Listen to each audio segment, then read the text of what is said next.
Oh, Chima was an awesome LEGO theme, and I know you guys like those Chima Ultrabuild sets. So today, let's take a look at a few Chima-themed creations that either revamp the original characters, or they use the pieces from those Ultrabuild sets to build something else that's super cool. Let's get you some inspiration. The first mock we have today is by Shuby4000, and this one is called Sunban the Ember Beast. So the headpiece here, it's from the lovely set Chi, but specifically his fire form from the second wave of Ultrabuild sets. And all the different ways that Shuby has continued the trans-orange color scheme on this character, I think it's beautiful. You know, posable claws that look like they're engulfed with fire, spiky talons on the feet that glow with a little bit of flame, even using those lovely armor pieces that have that lovely gold and trans-orange marbling through them. Oh, and then some trans-orange limbs underneath some of this armor. Dude, this rocks! You know, I like that all of the trans-orange here isn't really like in your face. There's just tiny hints of it throughout the build. It makes it feel like a campfire that's slowly dying down. Little embers just like peeking through here and there. I love that. There's just something very pleasing about how that looks. And also the reddish brown, the gold and the silver.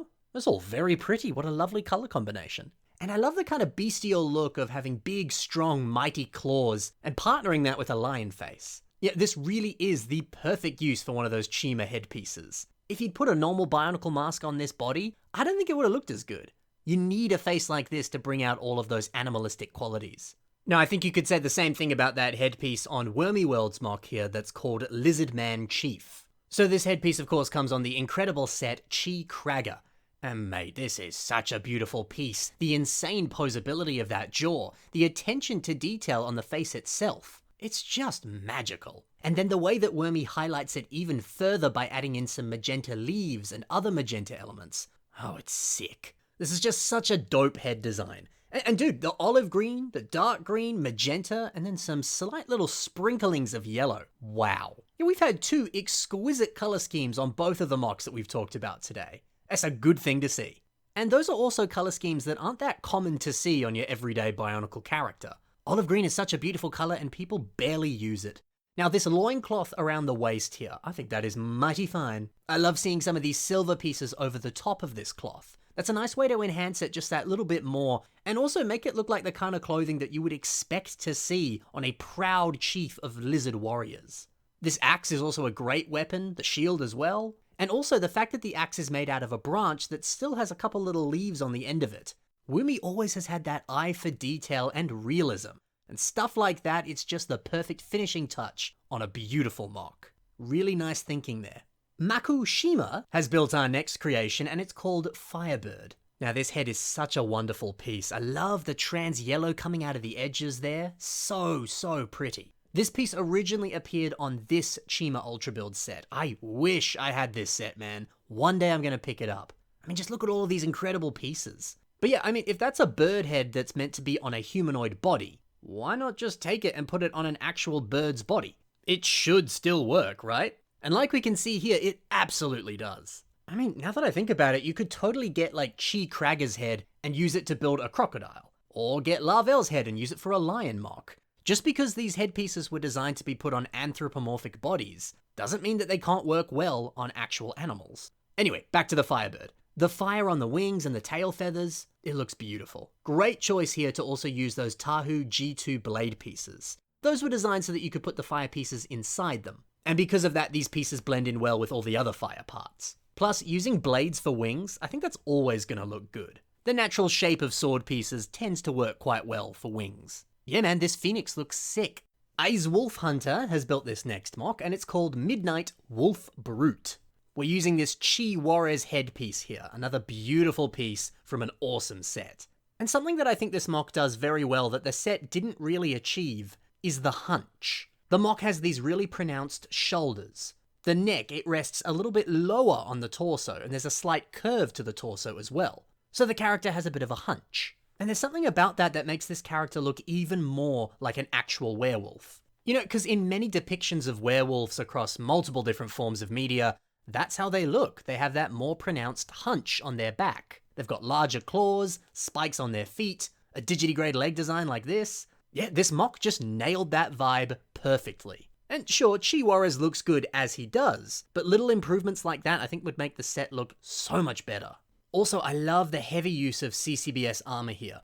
One of my favorite parts though has to be the arm design. It's basically the same thing that we saw on Chi Warriors, but the inclusion of that sort of circular armor piece that kind of bridges the lower arm into the hand, that's just a really nice transition of pieces. Something real pretty about it. I don't know, I like it. It's also cool to see these images where he's holding this gigantic hammer. You know, this mock didn't really need a weapon. Those giant claws, they'll get the job done. But when the hammer looks this good, I'm happy for it to be included. Kelvin Lowe has built our next mock, and it's called Crocodile Knight. You might also recognize Kelvin Lowe as Chubbybots on YouTube. But yeah, another mock that uses that lovely Chi Cragger headpiece. But check out the incredible hand design here, using these trap pieces that came on these little critters that we got in the final wave of G2 sets. Yeah, turning those into claws, that's so smart, what a great design. The gold armor here is also very, very pretty. Nice job using some of these marbled gold armor pieces.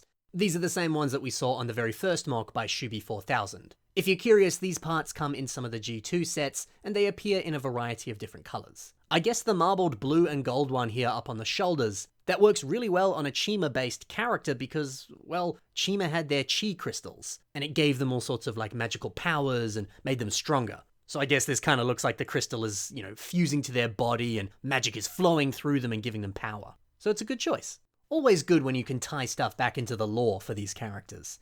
Oh, and by the way, shout out to this torso armor piece. We saw this one appearing in a few different colors in a few different Ultra Build sets. Yeah, the fact that it can hold a Zamisphere in the top of the torso, that's one of the coolest things ever. And the detailing on this armor as well, it's exquisite. This piece is wonderful, and this mock is wonderful too. And then finally, IGU has built a mock for us called Chi Skinnet. So this is a revamp of a set that I feel like doesn't get as much love these days. But I mean, come on, look at that face. The golden tattoo on the forehead, the yellow eyes, all those teeth. This is an amazing face piece. Why wouldn't you want to use it on a mock?